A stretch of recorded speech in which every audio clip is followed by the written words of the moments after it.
সামনে যে লড়াইটা বাঁধতে যাচ্ছে এই লড়াইটা কিন্তু অনেক দূর যাবে।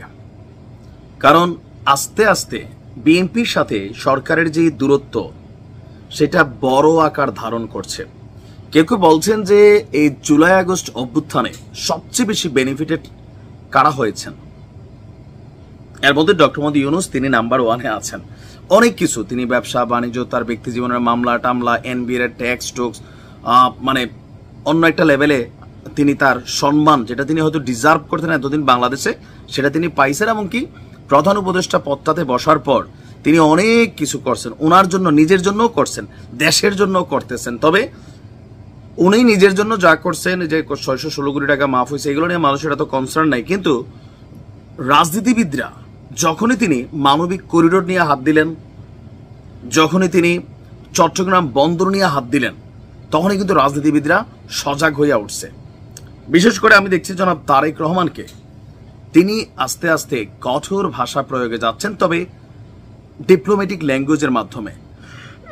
তিনি বলছেন যে আমার কাছে আশ্চর্য লাগে যে 9 মাস হয়ে গেল এই জুলাই অভ্যুত্থানে যারা শহীদ হইল তাদের চূড়ান্ত তালিকাটা আমাদের এই ছাত্র নেতারা, তারাও এটা নিয়ে কোনো এত গর্জ কই ভাই? তারা চাইলে তো 2 দিন আওয়ামী লীগ নিষিদ্ধ হয়। এই চূড়ান্ত তালিকাটাই প্রকাশ হইল না। জুলাই আগস্ট ফাউন্ডেশন 100 কোটি টাকা 150 কোটি টাকা নিয়ে হইল, তুমি মুগ্ধর ভাই স্নিগ্ধ সেও সইরা গেছে, তারপরে হচ্ছে আপনার সার্জিস সইরা গেছে।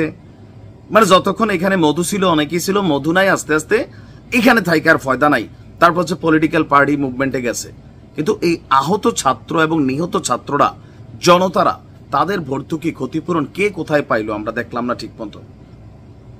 কেউ কেউ বলে যে ছবি তোলার সময় শুধু কিছু ঘটনা ঘটে, যাই হোক এটা তাদের ব্যাপার। এখন তারেক রহমান বলছেন যে অন্তর্বর্তী সরকার জুলাই অভ্যুত্থানের শহীদদের তালিকা চূড়ান্তের চাইতে করিডোর ইস্যুতে বা বন্দর বিদেশিদের কাছে দেওয়ার বিষয়ে বেশি প্রাধান্য দিচ্ছেন।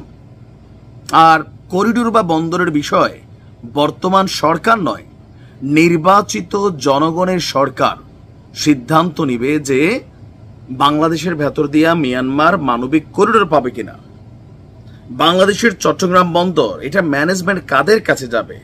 যেমন সরকার অনেক ধরনের চুক্তি করতেছেন দেশে বিদেশে, এই চুক্তিগুলো কিন্তু পরবর্তী রাজনৈতিক সরকার তাদেরকে কিন্তু এগুলো ফলো আপ করতে হবে, এখান থেকে লড়ার সুযোগ নাই। তো সেই কারণে হয়তো টেনশন করছেন। আচ্ছা, তো তারেক রহমান বলছেন যে 10 মাসেও অন্তর্বর্তী সরকার এই শহীদ এবং হতাহতদের চূড়ান্ত তালিকা দিতে পারেনি, তাই সাধারণ মানুষের মধ্যে এই সরকারের সক্ষমতা নিয়ে প্রশ্ন দেখা দিয়েছে। সরকার উদাসীন নাকি ক্ষমতার মোহে আচ্ছন্ন তা নিয়েও প্রশ্ন দেখা দিয়েছে।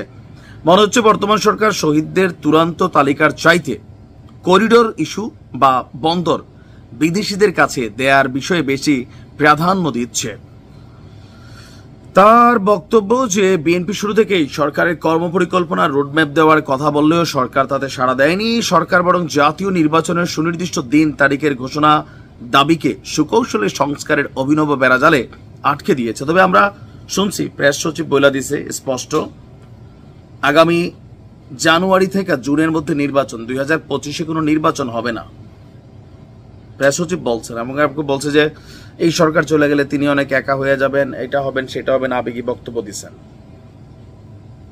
এখন যতই দিন যাচ্ছে সরকারের বিভিন্ন ইস্যুগুলোতেও মানুষ নিজেরও প্রশ্ন তুলতেছে, আবার ভালো কাজ যে করতেছে না তাও না, ভালো কাজও হচ্ছে, কিন্তু সংস্কারটা কি হচ্ছে আসলে এইটা মনে করলেন যে একটু চোখে পড়ার মতন ইস্যু আমরা অনেকেই দেখছি না, আবার অনেকে হয়তো দেখছেন। তো কারা দেখছে না কারা দেখছেন সেটা নিয়েও বিতর্ক আছে, যে আমরা কি পলিটিক্সের চশমা দিয়ে দেখছি নাকি এর বাইরে দেখছে।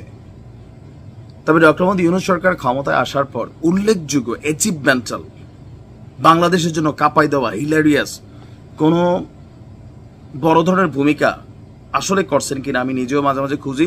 ছোটখাটো অনেকগুলো পাই, ছোটখাটো একদম ছোটখাটো লেভেলের, বাট জাতীয় লেভেলে ভূমিকা রাখা খুব কমই আছে। হয়তো অনেক বড় কিছু আসবে, এটাই প্রস্তুতি চলতেছে, সময় বলে দিবে। ভালো থাকুন।